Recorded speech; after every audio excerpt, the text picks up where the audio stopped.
All right. So a couple people have asked for kind of an update on this sawmill. So again, it's the Woodland hm122, and I can cut. Well, we'll get to that in a second. So I've been using. So to start at the front, I suppose. Um, I've been using windshield washer fluid as blade lubricant, mainly because it was cold.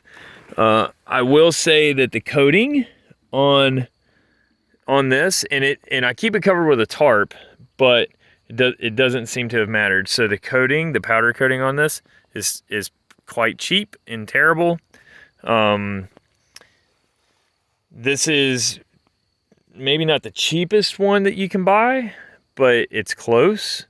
But it was the one that I could get kind of now. So with that said, I guess you kind of get what you pay for it. I highly doubt it's as good as a Wood Miser, but Wood Miser was 2 years behind. Sorry, I had to sneeze. The other thing I'm keeping on hand right here is a squirt bottle full of Dawn and water, because when you do pine, you get the resin, and I noticed that it just kind of makes a mess, and I just squirt it down periodically right here. Blade rotates that way, and it kind of keeps it clean. This has the 9.5 horsepower Kohler motor on it. I actually like the motor quite a lot so far, but it only has 9.3 hours. So we're very early. I keep an extra chainsaw down here just to trim logs. Sometimes you get them up there and you're like, shucks. So it's handy to have an old saw where you can just trim 2 or 3 inches off of a log if you need to. I also just cut these old 4x6s to make log ramps. Because if you don't have a tractor, I do have a tractor with forks, but if you don't, that actually works pretty well. You can typically get them for, old posts for nothing. And you can use a can. I rolled a pretty big log up there with a can hook. The other thing I ordered was 5 extra blades, which I'm still not sure about the quality of the blades, but it kind of just is what it is at this point. I haven't looked to see if there's another source for blades. I've got a couple left. I've got to swap the blades on it, so I'm going to end up having 2 new blades. And then I'll keep the old ones. Supposedly you can sharpen them, but I haven't crossed that bridge yet. The other thing that I end up ordering after the fact is this extra log dog. I'm just assuming that's what they call it, because that's what they call it on chainsaws. But basically, when you get into these shorter logs, they have a tendency to want to walk on you, and I end up screwing one of my blades up because, lo and behold, it walked on me and pinched the blade, and that was it. So I ordered this. It was like an extra $80. I wish I would have ordered it when I ordered everything like I did with the blades, but I didn't. You could definitely make one, but I didn't have the time at that moment to source everything and make it. There's not much to it, honestly. Like, it really, you could do it with with a bolt and a couple nuts and some bar stock and stuff. So it's $80 to buy. You could probably make it for 10. So you do you. If you got a welder and so, it'd be a good little project, and it'd save you some money. So I can cut. So let me step back here. I can cut 8 foot 2 inches fairly comfortably. I mean, it's tight. But I think I know that if I was aiming to cut logs longer than that, you're going to need another 6 foot length of rail.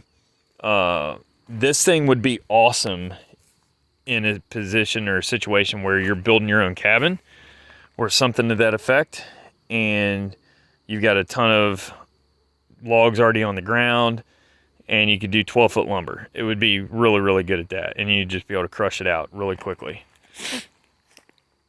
What else? So I can do 8 foot, the extra log dog.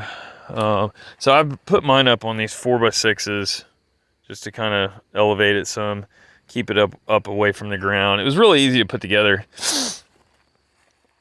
And I probably need to change the oil. It's almost 10 hours, so I'll probably change the oil here soon.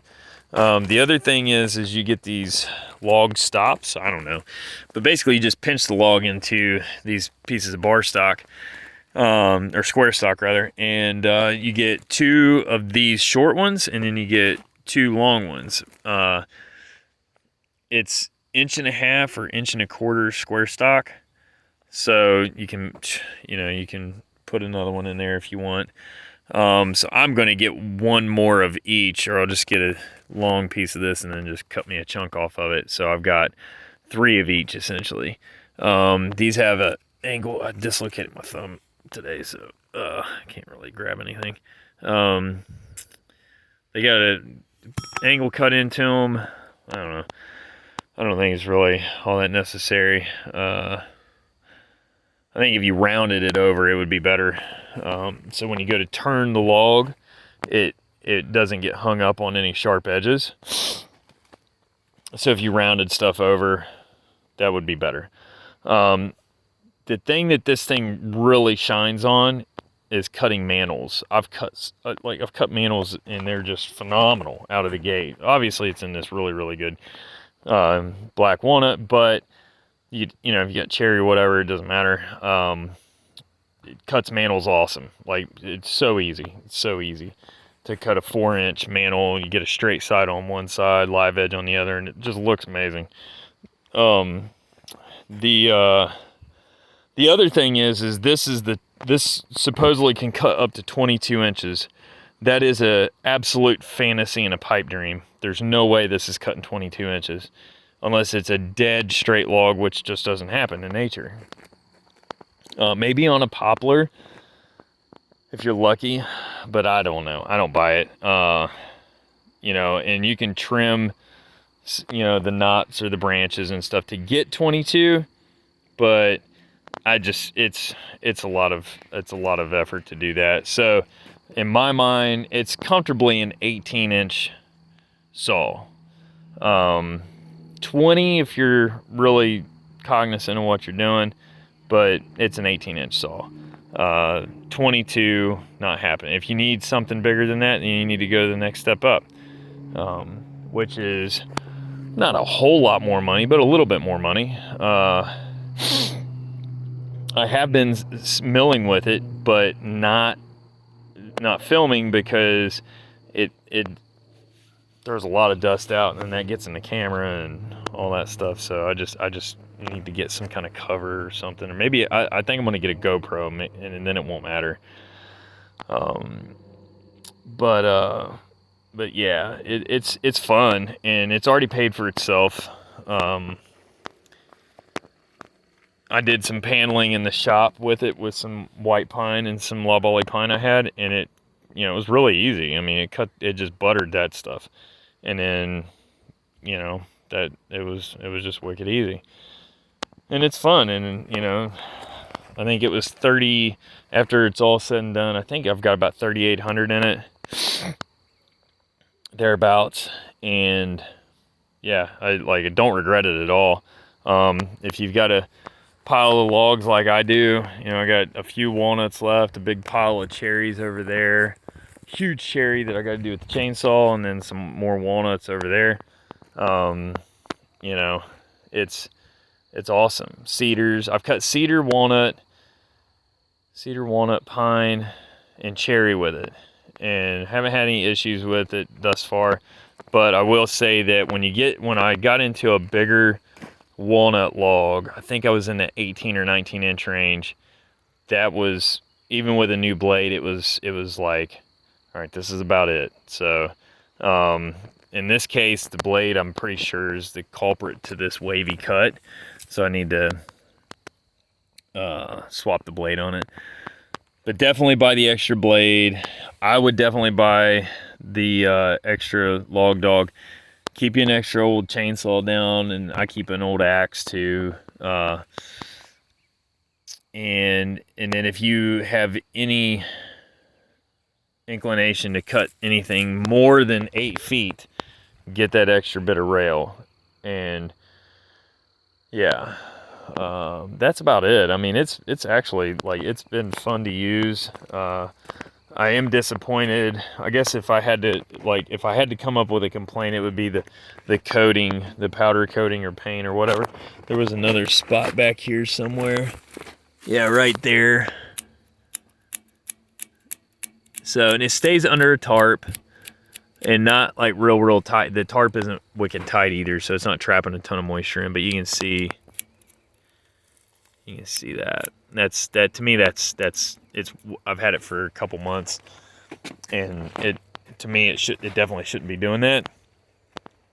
And it immediately did that. It just flaked off. It's just really thin and cheap. So I don't know. I might call Woodland about it, because, you know, there's a warranty on it, but it really doesn't affect the performance. But if I went to resell it, you know, somebody's gonna look at that and be like, oh, you know, it's rusted. So, but I think what I want to end up doing with it is, we're talking about maybe buying property in West Virginia and just take it out.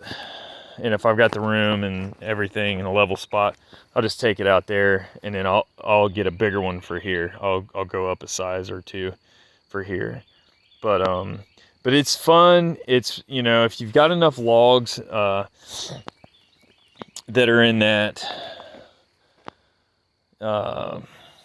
18-inch range, no more than 20, but you're 14s or 16s, you could actually make a pretty good little bit with this, because it cuts it so much faster in a chainsaw, so much more effortless, well, less effort, and you know, breathing in 2-stroke and yada yada.